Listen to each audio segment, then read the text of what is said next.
really had to check if this sidewalk went all the way down to the street instead of just stopping at the sidewalk, because this just looks like grass right here. I think there might be a sidewalk here. Beneath the hum of SB Mowing's lawnmower lies more than trimmed grass. It hides secrets that the internet never saw coming. The man hailed as a hero for transforming neglected yards has a darker trail buried beneath the green. This isn't just a story of kindness. It's an expose of what the cameras missed, the tragedies, silence, and the moral lines quietly crossed. What really lies beneath those perfect lawns? Get ready, because the dark and untold side of SB Mowing is about to be exposed. A tall, wild lawn in Wichita became a spark. A woman named Beth, living on a fixed income, unable to maintain her yard, faced a warning from her city. Trim the lawn or pay a fine. $240.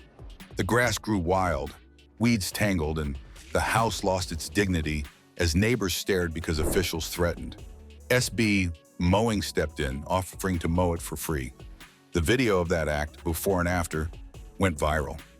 Donations flooded in. Hundreds of thousands of dollars were pledged not just for the lawn, but to build a ramp, fix broken windows, improve driveway access, and add a chairlift for Beth. Her tears and the emotional shot of relief became a part of the content.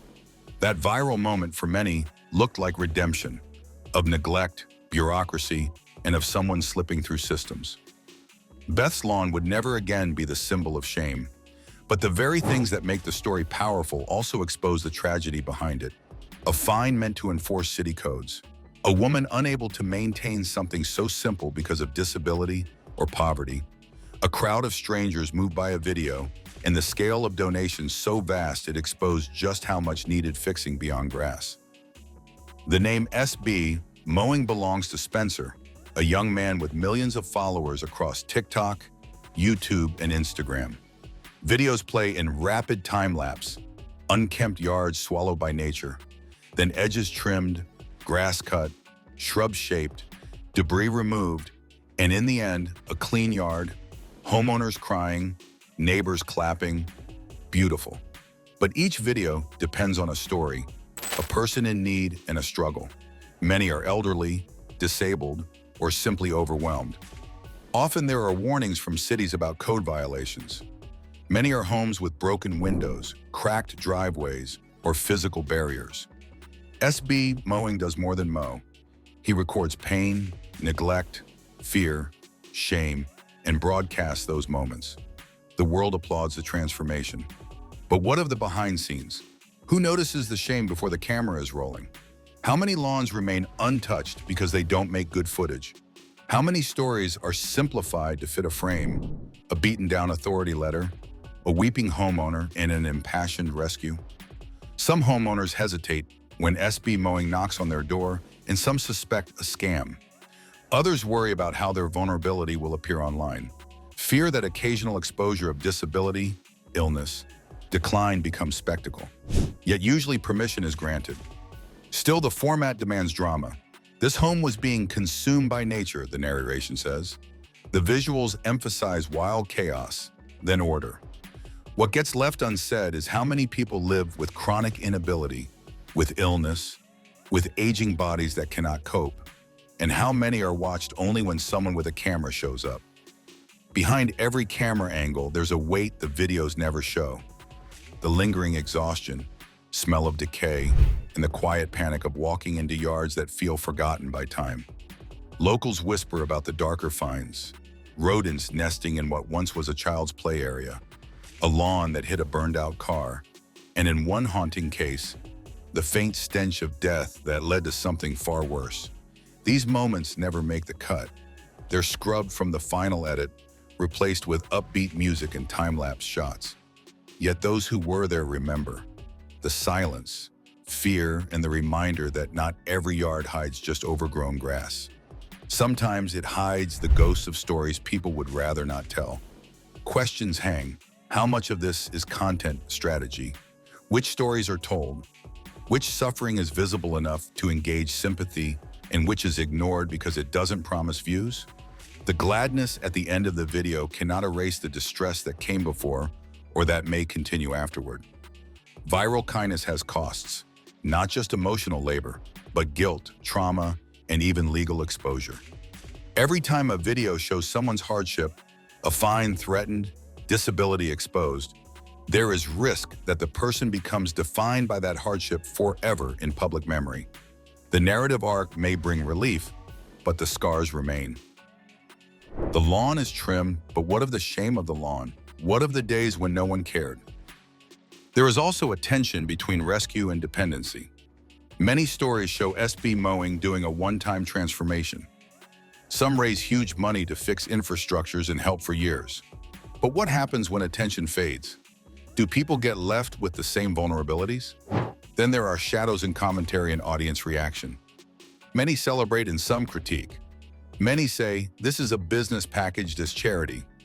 Others say the aesthetic of overgrown grass, struggle, decay plays too well into emotional tropes. Some ask, what would happen if someone declined the video or refused to be filmed? Do they still get help? Or is the help contingent on their suffering being visible, their tears being real, their problem being dramatic? In one video, a cat with severe injuries was found hidden in overgrowth. The animal suffering was not planned, discovery was accidental. But the narrative pivots from human neglect to animal rescue. The pathos increases. The cat becomes another hidden thing uncovered. Critics on Reddit and elsewhere have occasionally pushed back. Some say that dependency on content could make people reluctant to get help unless it looks good. Others fear that people in desperate situations may feel pressured into letting videos be made. Many comment on the imbalance of power between influencer and subject. People whose lawns are too overgrown are often in marginalized communities. Their struggles are used for likes. The reformer becomes an observer. The audience becomes a judge. Another harsh truth: massive fundraising for a $240 fine and mowing. The disparity between what a city deems dangerous neglect and what a person can afford becomes magnified. A fine small for some, impossible for others. The campaign raised nearly $800,000. The fine was small, but in the public eye, small fines become symbols of larger injustice. The relief is real, but also the fact that compliance with civic codes becomes weaponized. If a person cannot pay, they are shamed. If they fail, they face penalties.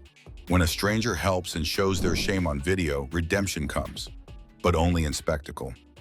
If a poor or disabled person avoids being seen, how much of their suffering goes invisible? And is that worse than being seen at the cost of exposure? Beth's transformation, her now repaired ramp, driveway, better access, and better yard, that's a change. But in every story of SB Mowing, there are people still waiting. Lawns overgrown, fines still looming, bodies of possibility never unearthed. The internet shows rescue, but many live in the waiting.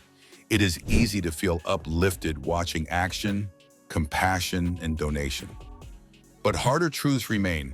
Poverty doesn't disappear in a time lapse. Disability doesn't end when a lawn is mowed, and shame doesn't vanish when grass is cut. What happens after the video? Who follows up? Who ensures people are safer, more able, and more dignified? Will systems change or just stories? The blur between charity and content creates tragedy. Tragedy of exposure, dependence, and of private lives shown in public. The branding of kindness becomes itself a performance, curated and polished. Generosity becomes entangled with visibility. SB Mowing exposes gaps in social safety nets, empathy, and inattention. It exposes how many lives are ignored until someone with a camera shows up. It exposes how the earned virality can become both a gift and burden. What comes next is uncertain, but the questions won't fade. As SB Mowing's audience grows and his videos reach millions more, scrutiny will only deepen. Viewers are beginning to look beyond the manicured lawns, to the ethics, choices, and the stories left untold. Will transparency follow, or will the darker chapters stay buried beneath the algorithm's gloss? The next chapter of SB Mowing won't be written by edits or donations, but by accountability and by whether the truth, once exposed, can ever really be cleaned up. SB Mowing's story is no longer just about grass and goodwill. It's about the blurred lines between help and harm, fame and empathy, exposure and exploitation. The lawns may look perfect, but perfection has a price. And somewhere between the clicks, donations, and applause, the truth got trimmed away. Let us know your views in the comments section.